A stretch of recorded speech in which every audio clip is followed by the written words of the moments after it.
Everyone, this is Aparajita from विद्यार्थी.in और आज हम शुरू करने जा रहे हैं आपकी बीहाइव की पोएम से poem number 5 a legend of Northland के क्वेश्चन आंसर्स को। तो चलिए स्टार्ट करते हैं विदाउट एनी फर्दर अडू। जितने भी मोस्ट इंपॉर्टेंट क्वेश्चंस होंगे वो मैं आपको बता दूंगी। साथ ही साथ जितने भी क्वेश्चन आपकी टेक्स्ट बुक में थे हमने सारे के सारे इधर कवर किए हैं, ठीक है। सो thinking about the poem page number 67 का मैं आपको रेफरेंस दे रही हूँ। पहला क्वेश्चन नंबर है कि विच कंट्री और countries do you think the northland refers to. तो बेसिकली नॉर्थलैंड, ये जो कंट्री कौन सी कंट्री से नॉर्थलैंड जगह आती है, रेफर होती है। तो बेसिकली नॉर्थलैंड न्यूजीलैंड में एक जगह का नाम है और वो नॉर्थ साइड में है। अगर साउथ में होती तो साउथ से उसका रेफरेंस होता, लेकिन वो नॉर्थ साइड में है इसलिए उसका नाम नॉर्थलैंड रख दिया गया है, ठीक है। सो क्या होगा इसका आंसर?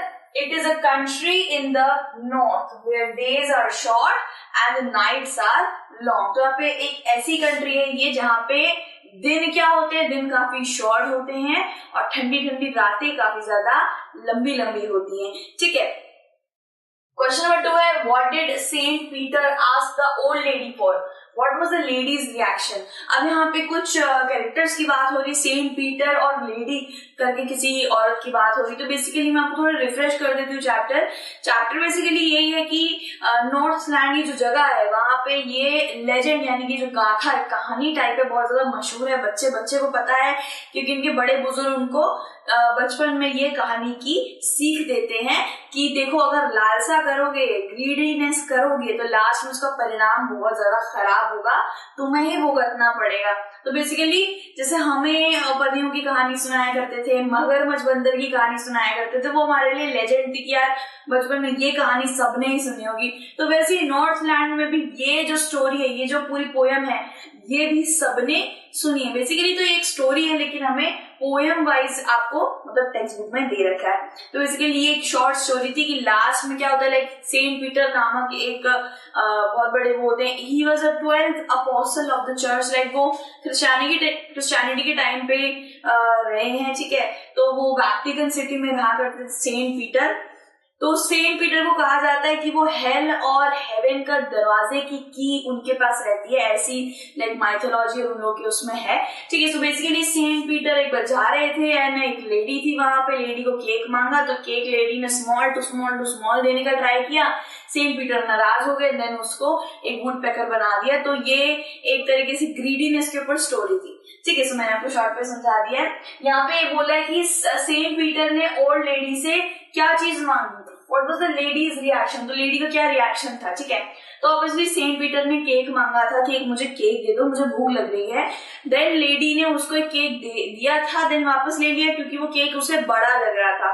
देन उसे और छोटा दिया तो उसे और ज्यादा मतलब उसे लग रहा था कि वो भी सेम साइज का ही है, बड़ा ही है। छोटे से छोटे थिन रोल करती गई, ऐसे करके वो लास्ट में उसे पता चला सेंट पीटर को कि तुम्हारे पास सारी चीजें होकर भी तुम इतना ज्यादा लालच कर रही हो, इतना मुझे कम दे रही हो, मैं भूखा हूँ।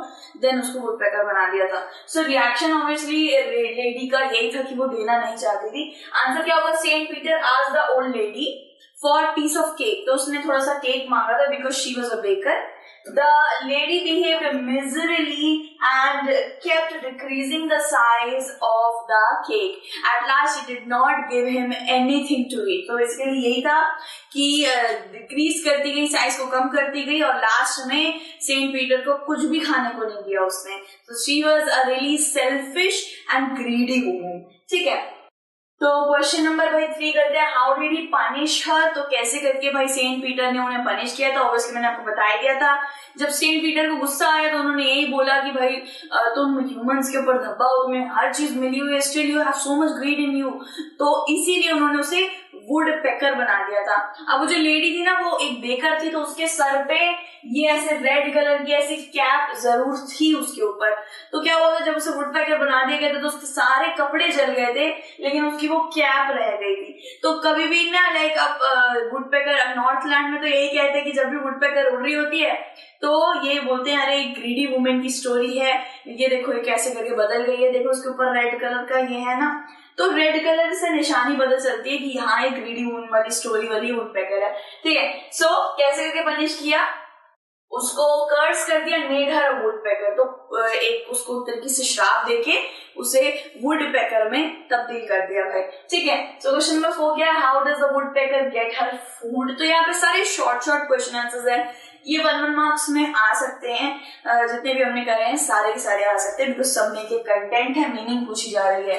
The wood packer get her food, तो कहाँ से वुड पैकर अपना फूड लेके, वैसे तो वुड पैकर बहुत लोग पालते भी हैं, तो वो लोग अपने तरीके से खाना दे देते हैं, लेकिन जब भी खाना दिया जाता है तो अपनी चोंच से बीक मार मार के उसको खाना चुगती है, साथ ही साथ उसको अपनी बीक को स्ट्रॉन्ग रखना, शार्प रखना पसंद है, और वो वुड के अंदर अपने बीक मारती रहती है एंड गड्ढे करके उसी के अंदर अपने बच्चे रखती है। So this is the nature of a normal woodpecker, ठीक है। So woodpecker bore the hard and dry wood to eat to get his food. तो यहाँ पे बोला गया है कि वो वुड के अंदर ऑब्वियसली लार्वाज होते हैं, चींटियां होती हैं, तो वो ऐसे ऐसे करके डग डग डिग करती रहती है, एंड देन मतलब वो बहुत ज्यादा उसको हार्डली बोर करना है। ऑब्वियसली यार लकड़ी को तोड़ने के लिए तो हमें आरी और मशीन चाहिए होती हैं, बट स्टिल उसको नेचुरली एक बीक दे रखी है जो बहुत ज्यादा स्ट्रॉन्ग है, शार्प है, एंड देन वो बीक होल बना के कुछ इस तरीके का होल बना के देन उसमें वो अपने बच्चे रखती है, खाना भी वहीं से जुगाड़ करती है, ठीक है। तो this is a kind of picture. ऐसे करके तो आपने देखा वो घर में ऐसे करके रखते हैं, वो घर में खाना दे देते हैं, वो अंदर से निकाल के खा लेती है, बट रियलिटी में नेचर में आप देखेंगे ना, तो नेचर में वुड के अंदर अपनी बीक मार मार के वो खाना वसूल करते हैं, खाना जुगाड़ करती है मेहनत करके बहुत ज्यादा, ठीक है। क्वेश्चन नंबर 5 है, do you think that the old lady would have been so ungenerous if she had no who Saint Peter really was? What would she have done then? तो बेसिकली यहाँ पर पूछा गया है कि अभी क्या तुम्हें लग रहा है कि वो इनजेनरस थी, यानी कि वो बहुत ज्यादा सामान लेके होते नहीं, जेनरस हार्ट, यानी कि बिल्कुल खुले दिल वाला देने वाला, तो ये खुले दिल की नहीं थी, काफी ज्यादा बंद दिल की थी। That's why she doesn't give any kind of food to the saint Peter. If she had know वो सेंट पीटर, अगर उसे पता होता कि सेंट पीटर कौन था, ठीक है, सो क्या करती उस वक्त पे वो, अगर उसे पता रहता कि अरे ये तो सेंट है, ये तो परमात्मा टाइप है, तो तब वो क्या करती? ऑब्वियसली वो कुछ नहीं करती, वो दे देती उनको खाना, उसे अपनी भलाई करवानी थी, बुराई या फिर कोई कर्ज तो लेना नहीं था। उसे पता होता तो शायद वो वुड पैकर ना होती, ठीक है। So no, she would not have done this। उसने जो करा यानी कि केक नहीं दिया, वो ऐसा नहीं करती। On the contrary, she would have given him a large piece of cake। बल्कि जितना बड़ा केक मांगते वो उतना बड़ा केक उसे देती, साथ ही साथ make him happy with the greed to get handsome return। तो बेसिकली वो यही चाहती कि मुझे अच्छा खासा बढ़िया सा कुछ ये आदान प्रदान में दे दे। वो ऑब्वियसली सेंट परमात्मा है, सब खुश हो जाते हैं ना, तो बहुत अच्छी चीजें देते हैं, एक तरीके से गिफ्ट सरप्राइजेस दे देते हैं जो हम देख के पागल हो जाते हैं। तो अगर वो लार्ज पीस ऑफ केक देती तो खुश हो गया भाई, उनको जो मर्जी चाहो वो दे देता। सो उस वक्त पे रिएक्शन चेंज होता, उस वक्त पे वो ऐसा नहीं करती, उनको भूखे हाथ नहीं छोड़ती, ठीक है। तो क्वेश्चन नंबर 6 क्या है, is this a true story? क्या ये ट्रू स्टोरी है? Which part of this poem do you feel is the most important? तो यहाँ पे बोला गया है कि कौन सा पार्ट आपको सबसे ज्यादा इम्पोर्टेंट लग रहा है, साथ ही साथ क्या ये ट्रू स्टोरी है? तो यहाँ पे बोला गया है no, it is an imaginative story. Obviously यार वुडपेकर नेचर से ही आई है, कोई औरत से वुडपेकर नहीं बनी है। तो ये एक तरीके से एक मनगढ़ंत रचनात्मक स्टोरी बना रखी है, जैसे हमारे लिए बना रखी होती थी बंदर मगरमच्छ का दिल, वो सब आपको तो पता है ऑब्वियसली, कितनी बार सुना है। बेसिकली ये भी एक तरीके से एक नॉर्थ लैंड की लेजेंड है, वहां पे सारे बच्चों को एक तरीके से मॉरल लेसन देने के लिए स्टोरी बताई जाती है, ठीक है। सो ये स्टोरी इमेजिनेटिव है, यानी कि मनगढ़ंत है। The third stanza of the poem is very important. तो यहाँ पे बता दिया कौन सा स्टैंजा इंपॉर्टेंट है। Third stanza, they tell them a curious story, I don't believe it's true, and yet you may learn a lesson if I tell this tale to you। Basically यहीं से स्टार्ट हुआ था ये story.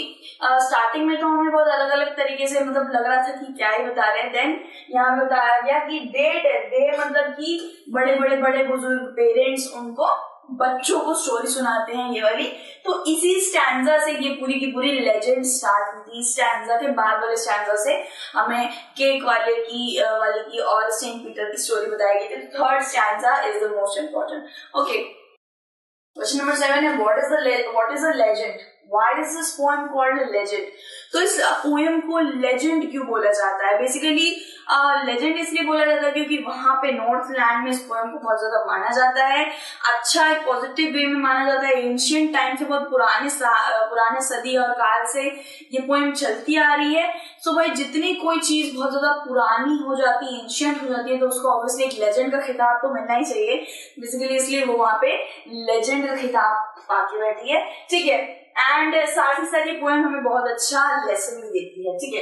So a legend is a story from ancient time about people and events. तो legend उसको बोला जाता है जो पुराने काल से हिस्ट्री से एक स्टोरी चली आ रही है, उसको लेजेंड का खिताब दे देते हैं, ठीक है। सो उस वक्त तो ऑब्वियसली नॉर्थ लैंड में ऑब्वियसली जब सेंट पीटर के वक्त की बात हो रही है, तो यार ये तो बीसी का वक्त का बता रहे हैं, तो ऑब्वियसली ये लेजेंड मानी गई। Title of the poem tell that it is a legend. Title obviously title में ही है a legend of northland, title से भी पता चलता है कि एक लेजेंड है।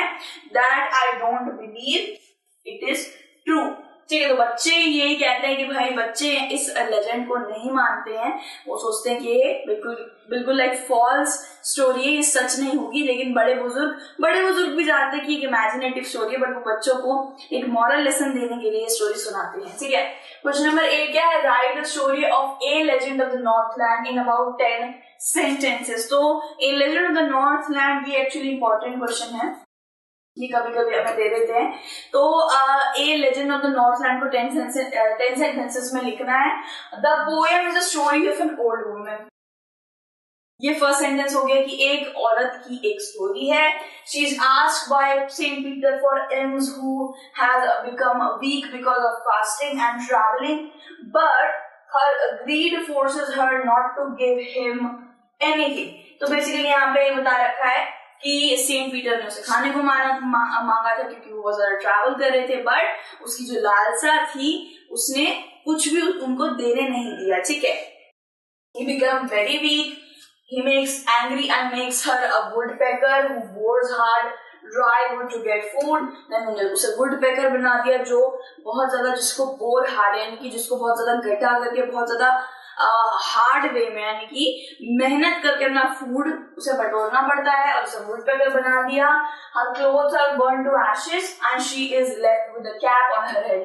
तो स्कारलेट रेड कलर का कैप उसके हेड पे वो रह गया था, बाकी उसके कपड़े जल गए थे। बेसिकली आपको ना ये इसका मतलब ये है कि आपको यही डाल देना, आप अपने मन से कैसे भी तरीके की स्टोरी बना सकते हो 10 सेंटेंसेस में। लेकिन basically the important fact is कि उसके अंदर सारी मिनट डिटेल्स डालने का ट्राई करना, ठीक है। She was very beautiful, she has blue colour का पजामा, ये सब नहीं, क्योंकि ये सब नीडेड ही नहीं है। द डिटेल कि वो वुडपेकर बन गई थी, उसके कपड़े जल गए थे, सेंट पीटर ने उसे श्राप दिया था, ये सब आप मिनट डिटेल डालने का ट्राई करना। She continues boring into hard would for her little food. तो लास्ट में यही बताया गया है कि वो हार्ड बहुत ज्यादा मेहनत करती थी अपने खाने के लिए। तो बेसिकली ये एक नॉर्मल सी मिनट डिटेल वाली आपको स्टोरी बता दी है। तो इसी के साथ हमारे सारे क्वेश्चन आंसर्स कर दिए हैं हमने ए लेजेंड ऑफ द नॉर्थलैंड वाले पोएम के। आई होप आपको मजा आया होगा और समझ भी आया होगा। फिर से मिलते हैं again in the chapter question answers और पोएम, वही किसी भी मिलते मुलाकात तो होती रहती है, ठीक है। If you need any kind of help go to evidyarthi.in and फिर से मिलेंगे। अपना ध्यान रखिएगा, टेक केयर, बाय बाय।